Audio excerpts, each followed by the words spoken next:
Welcome to Oxford News This Week. I'm Elgin Nichols. And I'm Terry Stiles. And in this week's local news, police make an arrest in a local business parking lot, and Addison Township is one step closer to building a new township hall. Stay tuned and learn more about these stories and others. The Oxford News begins right now.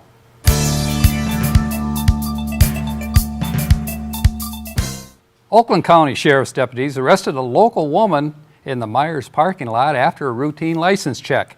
The warrant was issued by the Oxford Village Police Department, who made arrangements with county deputies to have the woman arrested and turned over to the village jail. Her vehicle was impounded and she awaits arraignment. Oxford Village Police were called to the scene of what appeared to be an unconscious driver sitting on Thornhill Drive. When they arrived, both vehicle and driver were gone. After hearing on the radio an alert of a driver hitting a tree nearby, officers also found the previously missing driver at the scene of that accident. An investigation into the incident is ongoing. And it appears some people are not only stealing mail, they're taking the container too. When Oakland County Sheriff's deputies were dispatched to South Coates Road on a larceny complaint, a woman told officers her mother's mailbox and post were gone and stolen. She believed that the mailbox was empty and no mail was taken. The thief is under investigation. Oxford police were called to a local address by a woman who reported a heavy-set man was attempting to gain access into her home through the front door. When officers arrived at the residence, however, the suspect was gone. The incident was recorded for future reference. And Addison Township is one step closer to building their new township hall and community center.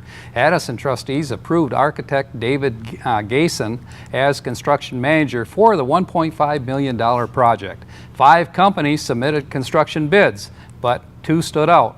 Keel and Associates had the highest bid at $315,517, and Burnco Incorporated had the lowest bid at $192,420. The other 3 companies fell in between those numbers. Trustees agreed to have Supervisor Bruce Pearson and the construction manager decide which bid to accept. The Wei Ming project, also known as the Chinese dormitory, is still under review by local residents and the school board. Residents were told at the last or third forum that the lease is still under negotiations with the Chinese Wei Ming Education Group. Because Dr. Skilling is on a personal medical leave, Deputy Superintendent Tim Throne could not provide specific details because the agreement is still being negotiated within the Chinese Partnership Agreement. Residents wondered if the entire proposal would go up for public vote, as the property is taxpayer property, and the answer was no, because the property will be leased, not sold. Residents would not be required to vote. The decision to move ahead on the proposal and agreement appears to be legally up to the school board. Oxford Fire Station Number 1, located at 96 North Washington Street in Oxford, will soon start construction on their fire station. Oxford Township trustees accepted a construction bid from Digen Hart and Sons for a contract of $678,216 to build a 3,900 square foot addition. Funding for the addition was approved by a vote of the residents in November's 4th 2014 general election. The new addition will house locker rooms, bunk rooms, kitchen day room, an area for gear, a fitness room, and much needed storage space. The company provided construction was chosen after reviewing bids from 7 other local firms. Every 30 seconds, a teenager is injured or killed in a car accident, and the students at Oxford High School are trying to get that message out to others. The latest statistics show the leading cause of teen death is in automobiles is texting or talking on the phone while driving. Students want us to know the real consequences of the distractions, so pay attention. And that's a good cause for those kids, don't you think? Oh, without a doubt. Yeah, I'm pretty proud of them. A lot of concern there. Yep. Yeah, I know that they've really, that's the DECA students that are doing that project, and it's pretty impressive that is something they're even aware of. They're good kids. Yeah, well, that tells me that there's a lot safer kids in Oxford Right. than maybe in other areas. I have a bone to pick again this week. I was reading in the Leader, an editor's a note. What is that called? The letter to the editor. Letter to the editor. And a woman, I think her name is Barbara Rice, kind of tore the library apart, stating that basically they should be good stewards of their money and shouldn't close on Sundays and shouldn't ask for, her main crux was the library asked for an increase in their millage. And apparently she might not read our newspapers and she may not watch our television station because it was not an increase in the millage. And you know, of course, the millage was turned down. Yes. I'm sorry, it wasn't a increased millage. It was actually to replace the Headley rollback.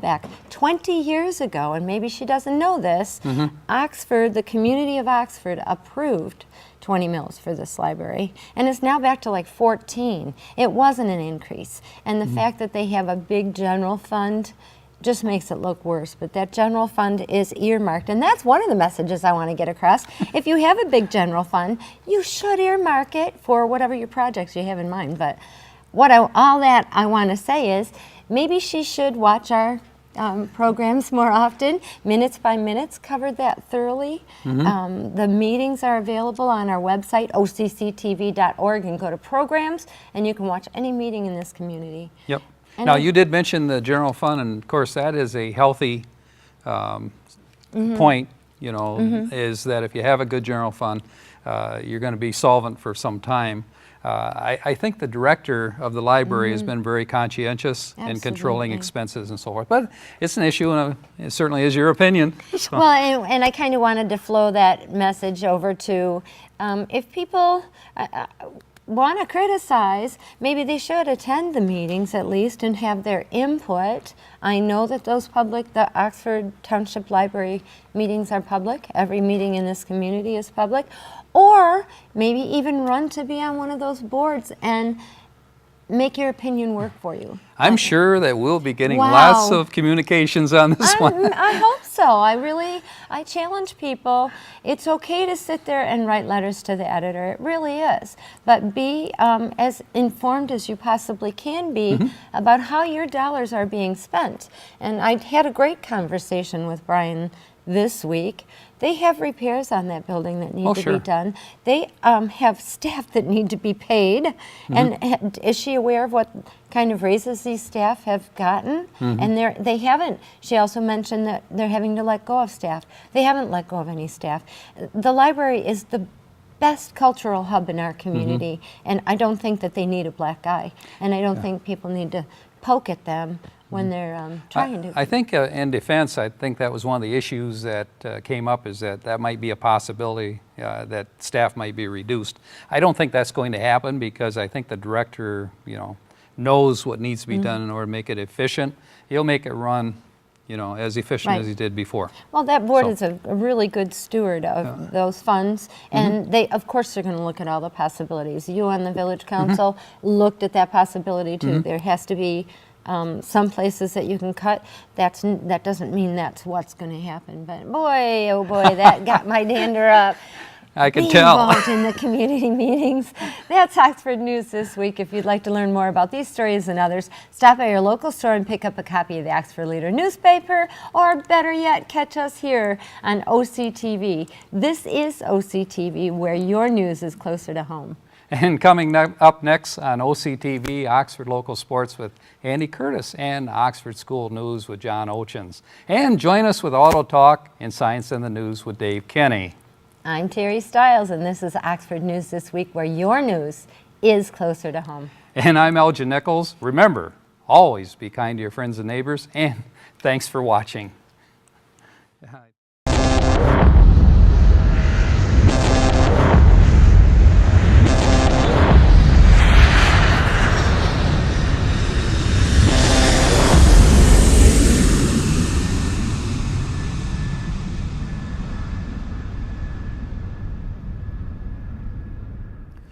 Welcome to this edition of Auto Talk. I'm Dave Kenny, and these stories are taken from the publication Automotive News.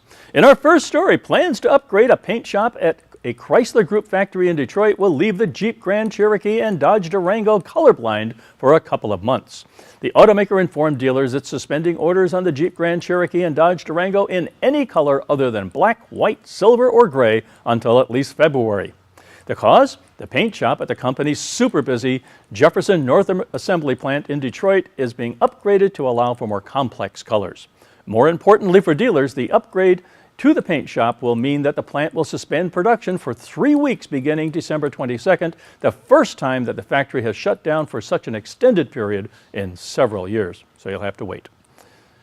And at Toyota and Honda, hydrogen-powered vehicles are taking the first steps in their long journey from science experiment to what several automakers hope will become a household name. Toyota Motor Corporation and Honda Motor Company released key details about their next-generation fuel cell vehicles, showing that at least a few automakers expect hydrogen to gain traction with U.S. consumers over the next 5 years as a clean alternative to gasoline. Hyundai began leasing its Tucson FCEV at 3 Southern California dealerships in June, while General Motors and Mercedes-Benz have demonstration fleets on the road for years, providing the outlines for a fuel cell market that many people saw fairly recently as impractical and tough to generate meaningful sales volume. Toyota says it plans to sell close to 200 of its Mirai, it means future in Japanese, sedans when it goes on sale in California in late 2015 and 3,000 units by the end of 2017 as it expands marketing to cover Northeast U.S. Overall, Toyota aims to sell 700 Mirai units worldwide, including Japan and Germany in 2015 and tens of thousands by 2020, Toyota Chairman Takeshi Uchimata said November 17th.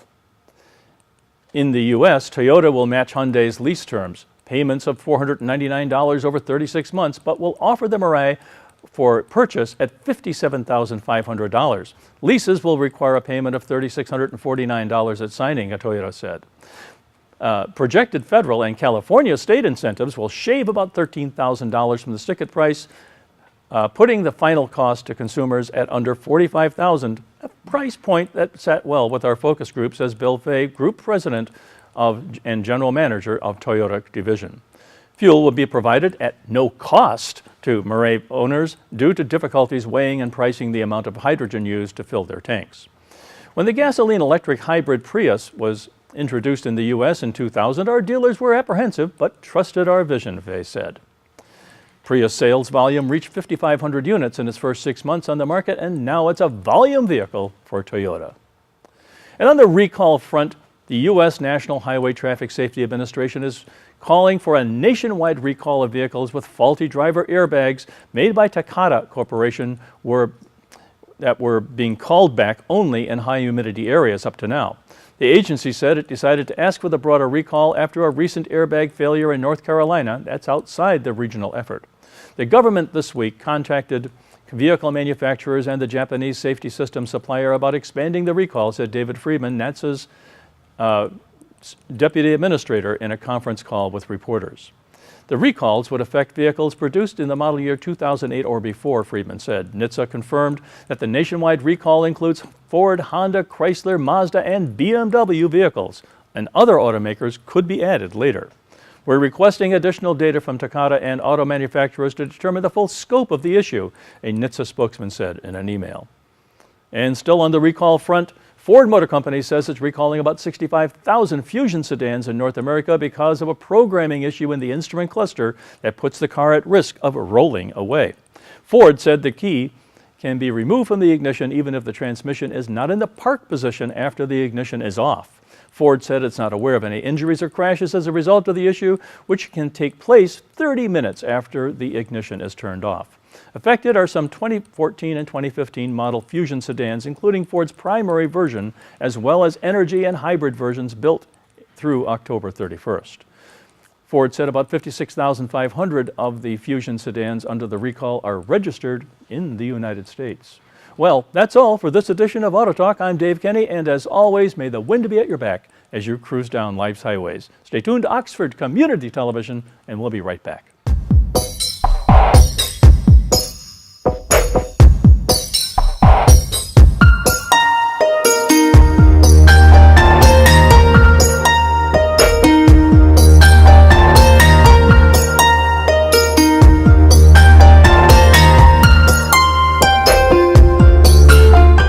I'm John Ochins, and welcome to the Oxford Wildcat School Update.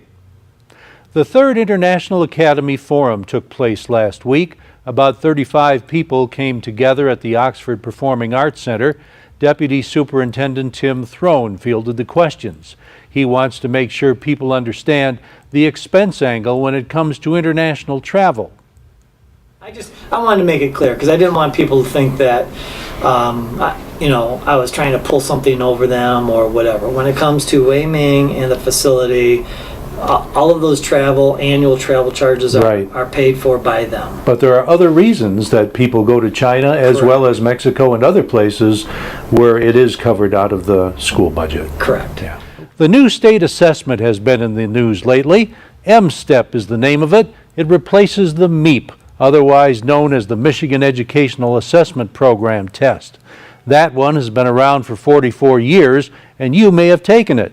M-Test is a one-time only test designed to fill in the gap between MEEP and whatever its official successor is. They're working on plans for something called a Smarter Balanced Assessment designed to evaluate the much-discussed Common Core curriculum used by most Michigan schools. We dropped by Assistant Superintendent Kem Weaver's office to get his take on all this. Yeah, it's really difficult to prepare because, we're also being held accountable to these measures, and they come at it with a convoluted statistical approach that, you need somebody with a PhD in statistics to explain it to you, because what they try to do is relate the tests. Even though they're completely different tests, they try to statistically relate them to hold schools accountable for school improvement from year to year. And you really don't know what's on the test. So there's a lot of factors that this has been very frustrating to have not only a MEEP test that often changed and was somewhat unpredictable. Now you've got this intermediate step with the M-STEP, and then we're going to transition to something a little bit different. Now they say it'll still be called the M-STEP, but it'll be a different test. Oxford Assistant Superintendent for Curriculum, Ken Weaver. This test will be given in the spring. Oxford Bridges is our small alternative high school for at-risk students. Principal Aletha Van Loozen gave some recent updates to their curriculum at the Oxford School Board meeting this week. One of the things that we've done is we've implemented a writing strategy, and this writing strategy, it's a prompted writing strategy, so they get a prompt, they have to write. We have a rubric that the students are all versed in so that they know what they need to do to earn certain scores. What this does is helps them not only with high stakes testing, but just in the advancement of their writing skills, which is imperative as you're going on to your future, whether it be a career, whether you're filling out an application, whether you're doing a resume, you need to have excellent writing skills to impress those people that you're sending them to. The other thing that we've done is we have embedded into the classroom, how do I want to say it, more academic skills for the high stakes testing also, directly into language arts. So when she's teaching, she can talk about these kinds of things you'll find on the ACT or whatever the state testing might be. The implementation of standards-based grading is a big item on their list of changes. Social studies teacher Mallory Miller explained to the school board.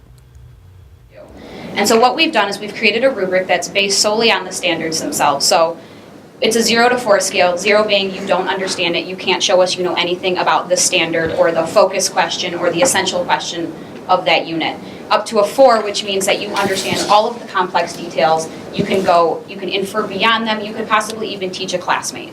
And so what this does is, one, it takes off a lot of the collection of papers for us, but it helps the students look at what is the big idea? What am I really needing to look at here? Instead of, oh, I didn't turn in that worksheet from 3 weeks ago, now I'm probably going to fail the class. Instead they can say, well, I feel like I'm at a 2 understanding because I get all the simple details about this, but I'm really confused on how all of these big ideas work together. And so that's kind of why we created this, just in a way to say, here are the standards, here are what we need to meet as teachers. How are our students going to really and truly understand them beyond all just the paper shuffle? The staff and kids gave a great presentation. We'll have more next week. That's the Oxford Wildcat School News for this week. Dave Kenny is next with Science in the News. then Wildcat Sports. Have a safe and happy Thanksgiving weekend. This is Oxford Community Television, keeping it local. You're watching Oxford Community Television, keeping it local.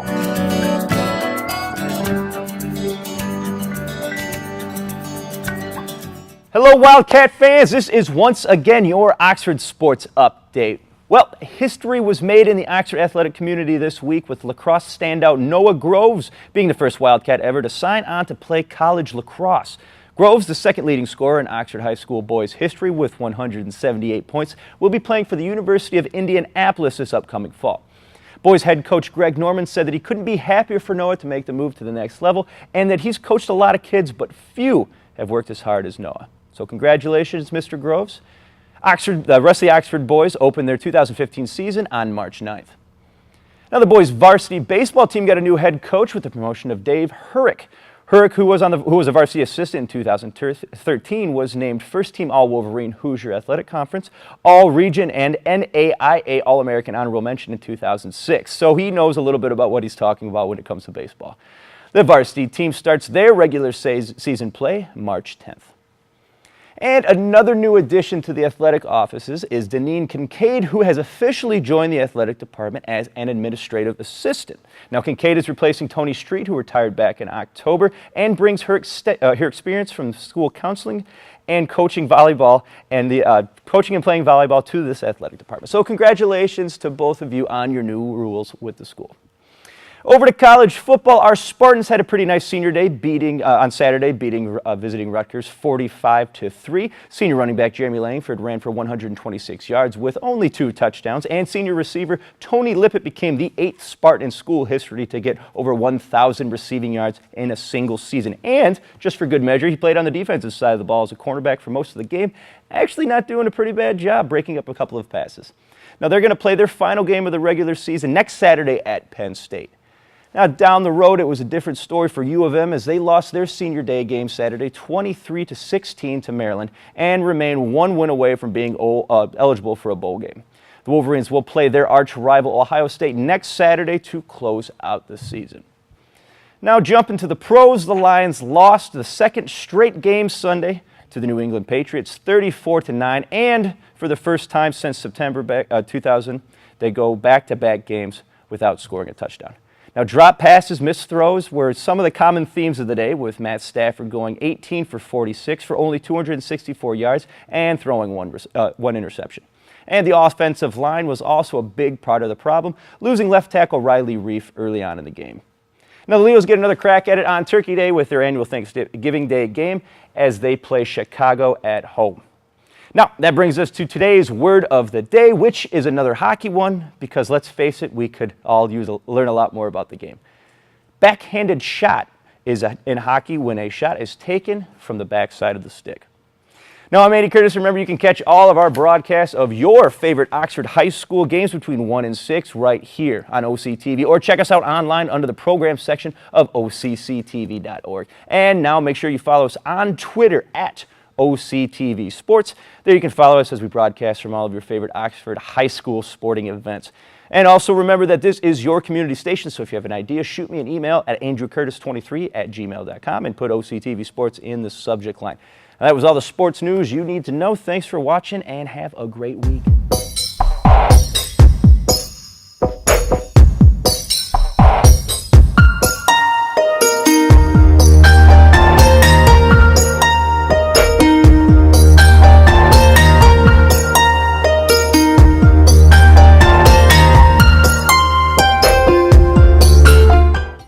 Welcome to Science in the News. I'm Dave Kenny, and these stories are taken from the publication New Scientist. In our first story, you're a bee without a sting and your home is under attack. How can you drive off the enemy, bite, and never let go? More than 80% of Ticona hyalinata bees from Brazil will keep biting an intruder even at the risk of certain death. What a soldier. And in our next story, a kiss is not just a kiss, it's also an exchange of 80 million bacteria. That number was worked out by getting 21 couples to try bacteria-laden yogurt drink and then kiss for 10 seconds. Couples who enjoyed at least 9 intimate kisses a day are also more likely to have similar communities of bacteria in their mouths. Well, In our next story, who needs stairs? Regular humans can now scale vertical walls, say Spider-Man. Elliot Hawks and his team at Stanford University in California used a plastic called PDMS that forms large sheets covered in fibers that work just like hairs on a gecko's feet. Those hairs produce intermolecular van der Waals forces, can you say that twice? Letting them stick to surfaces, and attached to handhold pads, the plastic lets human climbers shimmy up vertical glass walls. Wow. And on the blood pressure front, smartphones can peek inside your body. Researchers at India's Takata consultancy service built a system that measures blood pressure from a close-up video of a fingertip taken on a smartphone. Software counts the total number of red pixels in each frame and how each pixel changes over time. It uses those numbers as a proxy for the rate of blood flow and pressure. The device can measure blood pressure to within 10% of the accuracy of a clinical cuff. Wow. Yet another app. And back in space, is it watching the watchers? Russia has launched a spacecraft that is whizzing around in low Earth orbit visiting satellites. The mystery craft has renewed fears that Russia has revived its interest in developing anti-satellite weapons, a program thought to have been abandoned in the 1980s.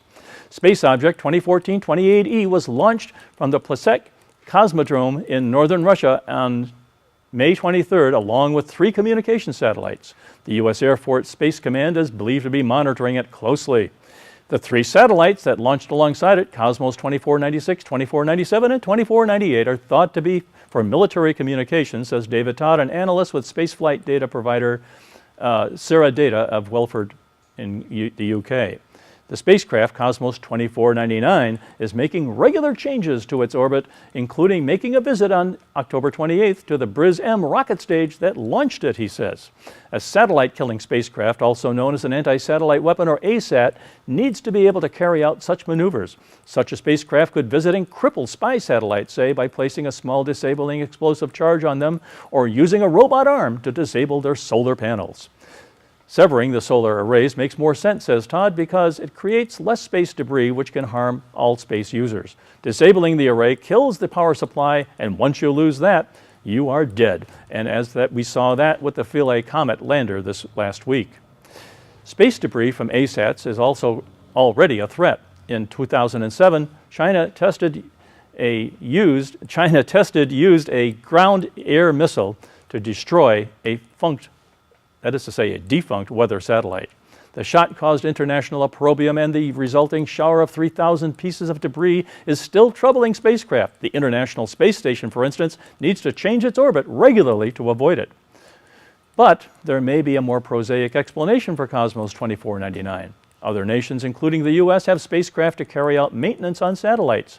Cosmos 2499 may just be doing that, Todd says. And the U.S. Air Force X-37B spaceplane, which spends many months in mystery missions in orbit at a time, is also capable of precision movements and may have the ability to inspect, if not destroy, satellites. Wow. Back on Earth, it's frustrating when your phone loses its signal. But for bats, a sudden loss of sonar means missing out on an insect meal in mid-flight. Now there's evidence to suggest that bats are sneakily using radar, or that's to say sonar, jamming to deprive their fellow hunters of their tasty targets. Like other bats, the Mexican free-tailed bat uses echolocation to pinpoint prey insects in the dark. When many bats hunt close by, they sometimes interfere with each other's echoes if they use the same frequency, but they can avoid the problem by switching to a different pitch. Previous work suggests that such jamming is inadvertent, but Aaron Cochran at Johns Hopkins University now has evidence of intentional sabotage. The jamming is on purpose, and the jamming signal has been designed by evolution to maximally disrupt the other bat's echolocation, he says. With William Connor of Wake Forest University, Cochran compared flight path calculations with audio and video recordings. They found that the bats emit special electronic ultrasonic signals covering a broad range of frequencies that interfere with other bats attacking insect prey. This is distinct from accidental interference. The jamming signal covers all the frequencies used by the other bat, so there's no available frequency to shift to, says Cochran. Wow, we thought we were pretty smart at that stuff. Well, that's it for this edition of Science in the News. I'm Dave Kenny. Stay tuned to Oxford Community Television. We'll be right back.